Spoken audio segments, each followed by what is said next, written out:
Namaste, my friends. Welcome to the gathering. I am David Ault. And as always, it is such an honor that you would choose to spend a little bit of your time with me as we travel, traverse the human experience together, hopefully with the shared aim to alleviate some of our collective suffering. And with that, I want to ask you to take a deep breath and I'm going to ask you a question.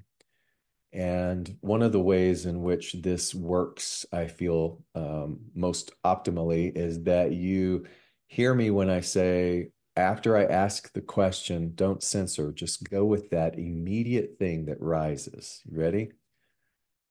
What is the greatest weight, the heaviest thing that sits on your heart? Just let that sink in and then feel and honor the thing that gets sort of laid on the altar of that question. Don't qualify it, don't judge it. And as you begin to think about that thing, let's let it become a teacher. Let's let the feeling become a teacher or a portal, an insight into perhaps a repetitive pattern of something that we can also examine. And so as I do that, and I've got a little lead time on you because I was moved to ask this based upon the things that are heavy on my heart. Um, it's it's the war in Gaza. It's the children. It's the jaw-dropping astonishment of human justification and action and blind-eyedness. And see, we all share that, but not necessarily about the same thing. What might be weighing heavy on my heart, as I know it is my partner's heart, and that's why we talk about it a lot, that there are different things. There are immediate things. There are familiar things. There are disease-oriented things that weigh heavy on your heart and the heart of your loved one. So it's not one thing is more heavy than the other. It's just that we all have this array of things, right, that sit heavy on our hearts. And as my partner Jay Ram and I were talking about this once again last night, I began to think about what is the quality of the feeling that is the heaviness, the despair. Could I put definition to it? Could I describe it in a way that might lead me towards some new insight? And I think when I think about the despair and I think about the children and I think about the helplessness of those children and how they're not the ones that caused this. They're not the ones that made the decisions. They are the collateral damage of how we, as adults in human form, um, tend to tend to work these things out. And it's not working things out. It's just a power game over and over and over again, and much, much more. But the helplessness that comes with that, the lack of here we are once again in human civilization, and we have never not been at war. Here we are once again in the timeline of human existence, and we have never not um, fought and exhibited cruelty and possessiveness and greed, all of the things that come in this game, if you will, this movie, this illusion of separation that humanity exists in. And I know, and I have talked to you many, many times about understanding what this plane of form is all about. I've even shared with you the powerful insight that yin yang is a part of the baked in process of being human. So that means that there will always be war. And yet, here it is once again, really, really self-evident and so powerfully demonstrated in the news. Things that you probably are not aware of, depending upon your news source, that there are dozens and dozens of campuses, college campuses, university campuses, where young people are demonstrating with voluminous effect, a ripple effect, not just in the United States, but worldwide against this war. Young people are the ones who are making the most noise and who are resisting and fighting and getting arrested for their protest about the war in Gaza. And you don't really hear about that unless you are exposed to or looking for particular things. And so it's not that the world is turning a blind eye, but it's that those who are sort of in power are managing, and this is not new, managing the source or the transparency of how the world is responding. And so you sit with all of that, right? And here are some of the things that happen, the ripple effect of this horrible, horrible war is that if you granulate that and you start looking at your own life, a lot of times you'll go through the day, you might contemplate or hear or read about that war, and you will think, oh my God, who am I to be happy? Who am I to be concerned about this or this, that? Who am I to even acknowledge the heaviness that's on my own heart, right? Which was the first question. And we then dismiss our own lives in a way. We think that it's not important or we think that it is irrelevant comparative to everything else that's going on in the world. So we might shut down or get quiet about that, or who knows. But you start to see just how muddied and convoluted we humans are. It's just astonishing. And forgive me, but the United States, whew, I'm just going to leave it at that. Whew, wow. And so there you have it. And the message here isn't about just to say, here you have it, and then just walk away. It's what do we do? And I do not possess the finalized answer. But I know that not only is this crossroads of experience, the heaviness, not just the individual, but the collective heaviness, um, is new. It is a long-standing thing, and you will always face that. I will always face that. And so the question becomes, how am I preparing myself? How am I preparing consciously through thought, word, and deed with regards to the ongoing cycle of this type of human experience? And no, I don't have a definitive answer, but I think it's valuable for you and I to sit with these things. And instead of tuning them out or turning on a television or eating something or compulsive shopping or doing whatever it is that we do to fill the void or deafen the noise or to medicate the heaviness that's in our heart, that we sit with that. Like imagine a table and there's a chair for your heaviness and a chair for our inhumanity to one another, and you and I sitting at this table together. And instead of not sitting at the table or instead of not showing up at the table, we come to the table and we sit and we dialogue and we talk. I have found that those types of exercises, the turning to instead of turning away, the embracing instead of running away, is one of the biggest catalyst for clarity and healing and soothing the savage beast of the pain and the hurt inside of us. Turning to.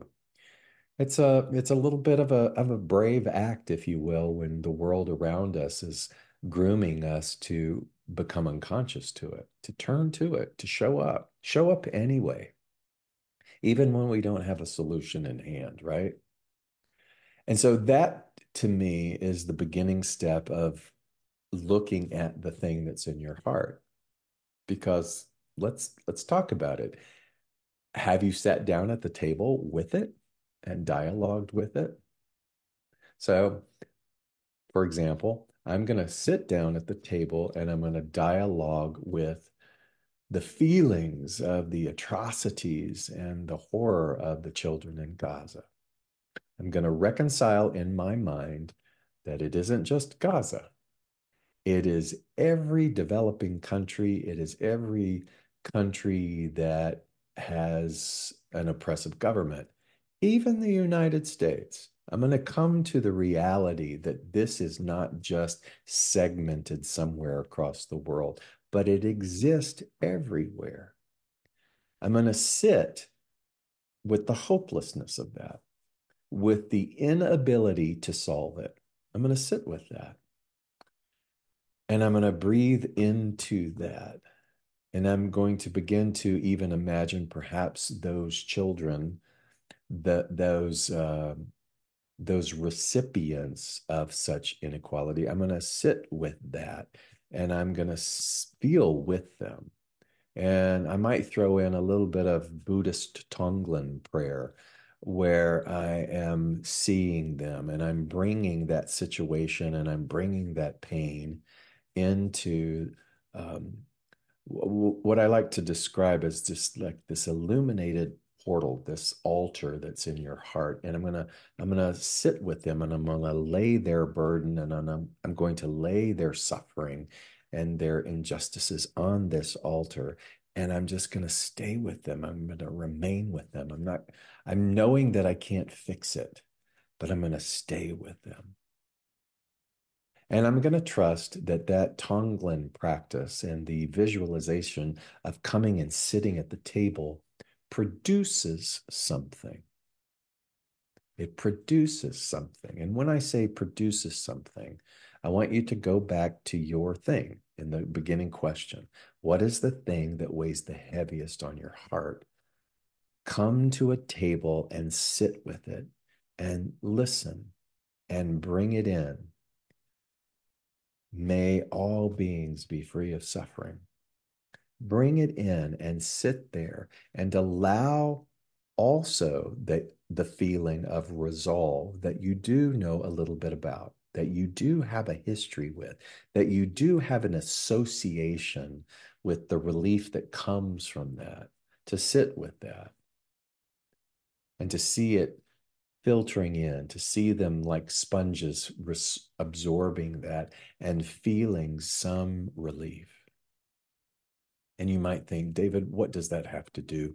These visualizations, these prayers, these exercises. I think it has everything to do it with because it's energy. It's a form of tangibility that you and I discount way too often.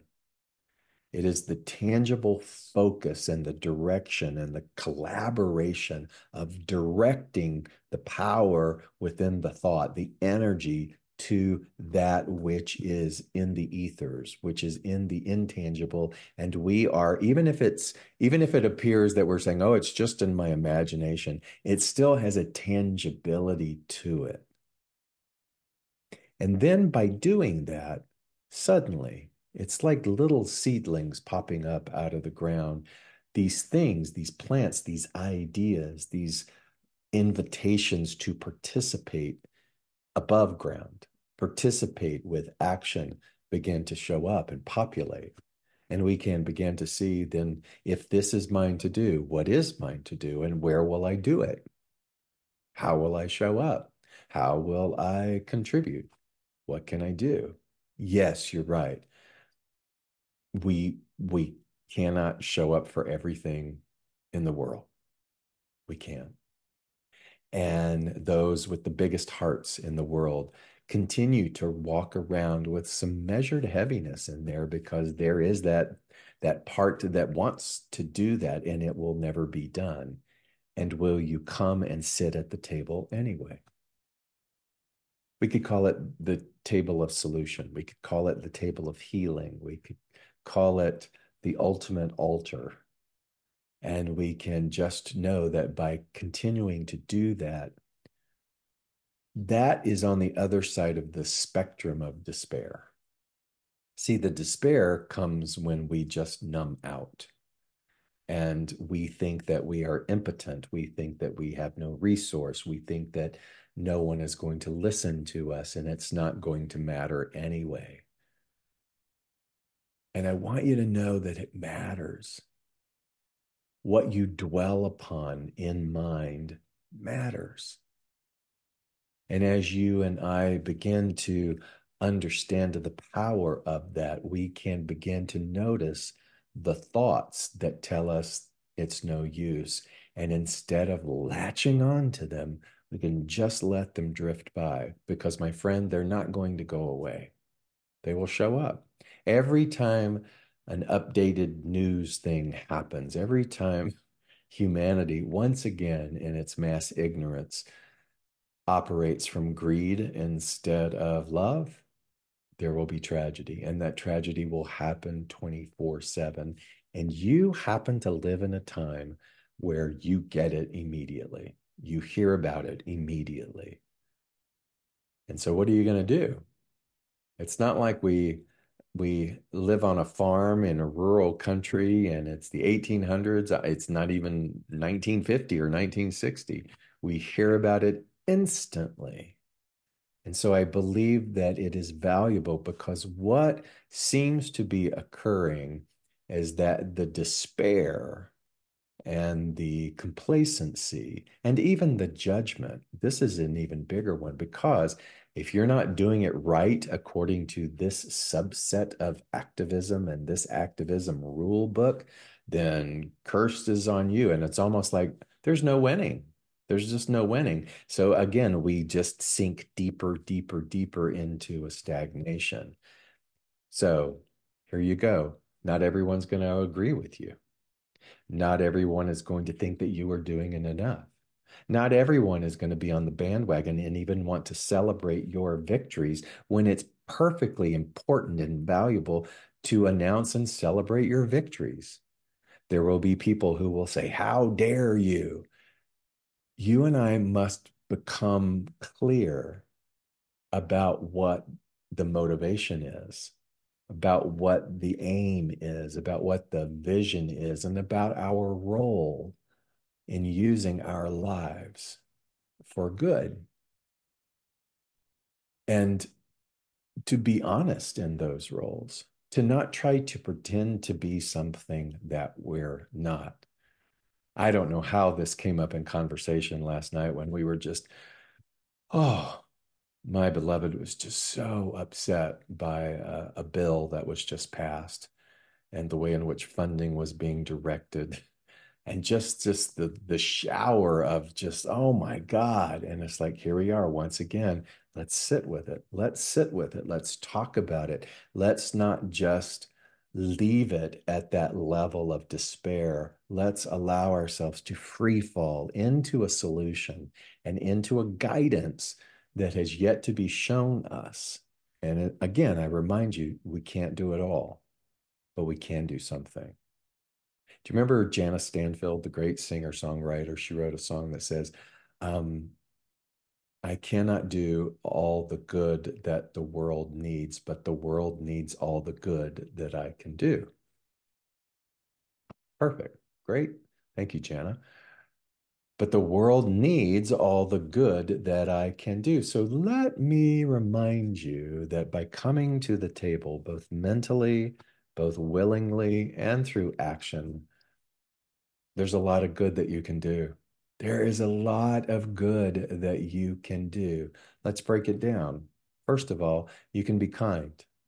You can begin to take authority over your reactivity in the world. You can begin to take authority over your reactivity in the world. And so people are reactive. The ripple effect of reactivity is out there. Do we need to participate in that? No. Do we need to take their reactivity personally? No. What we are offered is the chance to be the diffusion. Perhaps that too is something that we need to sit at the table with reactivity and just maybe let it all blow out and to know that it has nothing to do with you. It's a lot of noise, isn't it, my friend?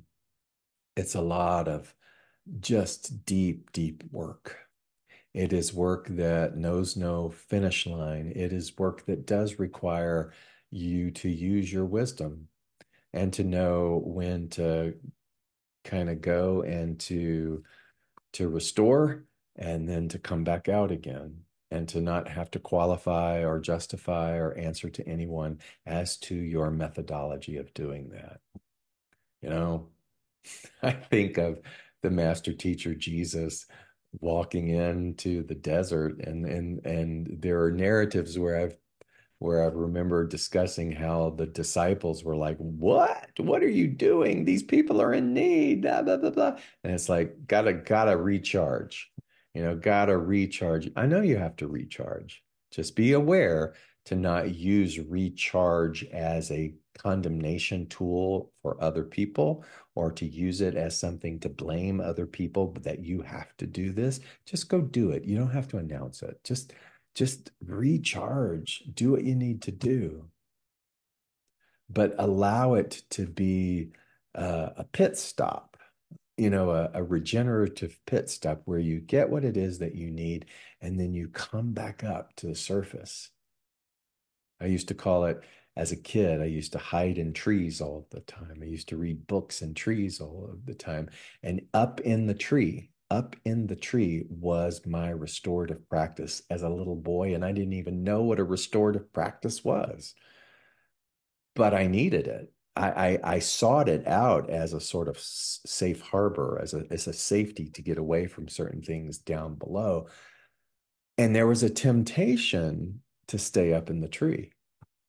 And what I came to understand in reflecting back on that time period in my life was that ultimately I did have to come down from the tree.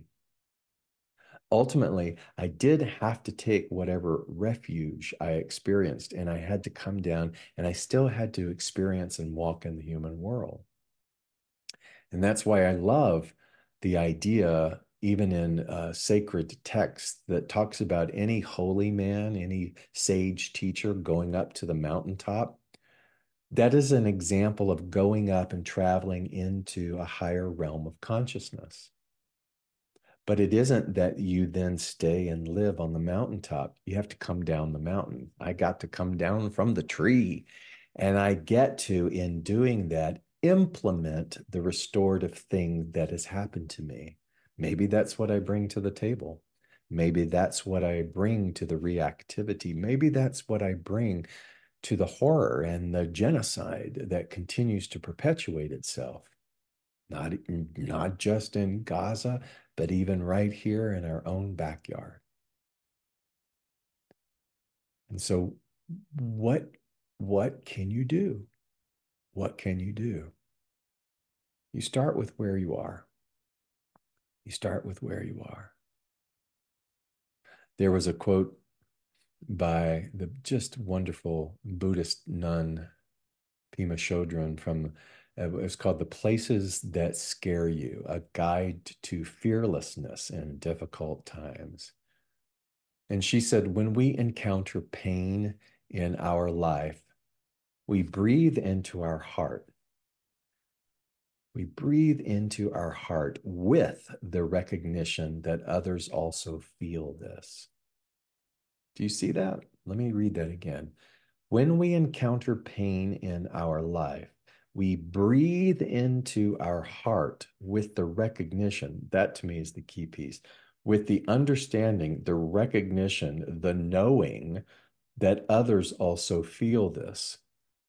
When you do the Tonglen prayer, you know that on a very fundamental level, it is felt. And she goes on, when life is pleasant, think of others. When life is a burden, think of others. If this, she says, is the only training we ever remember to do, it will benefit us tremendously and everyone else as well. Let me repeat that. If this is the only training we ever remember to do, it will benefit us tremendously and everyone else as well. She finishes by saying, it's a way of bringing whatever we encounter onto the path of awakening. It's a way of bringing whatever we encounter onto the path of awakening to this realm of solution, of healing, of wholeness. So I want to remind you that you're far more capable than you give yourself credit for. You possess and you are completely absorbed in a creative power, the power that created worlds.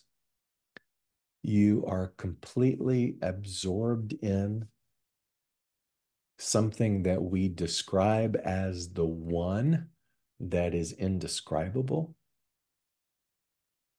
And here's a wild thought to end with, that sometimes the suffering and the things that weigh the heaviest on your heart, whatever they are, also have a double meaning to them. That on this surface, let's call it this plane of form, channel one, it looks a certain way. But on another channel, on another plane of form, the presence and the arrival and the pulling of that heaviness on you is also your most perfect and masterful teacher. Maybe to get you to surrender, maybe to get you and I to dive deeper and to go beyond strictly surface appearance and to begin to strengthen and unite us with the true essence of what we are. The true essence of what you are, my friend, is not hopelessness and despair. It is the wave and the breath and the light and the energy and the genesis of power and wisdom and love. That's what you are. Those aren't just words, but they will feel and sound just like words if we are not willing to show up and sit at the table and turn to that alongside the issue, the reactivity, and the suffering, and begin to see it all as somehow inseparable, interwoven, and surrounded by grace. Maybe there's just one thing that you heard in this, but I hope that that one thing will handhold you upwards, upwards to something restorative and creative and illuminating that will again allow the heaviness of that to begin to ease so that you and I continue to do and to be and to have and to experience all that this life has to offer. You are loved. You are so loved. We'll see you next time.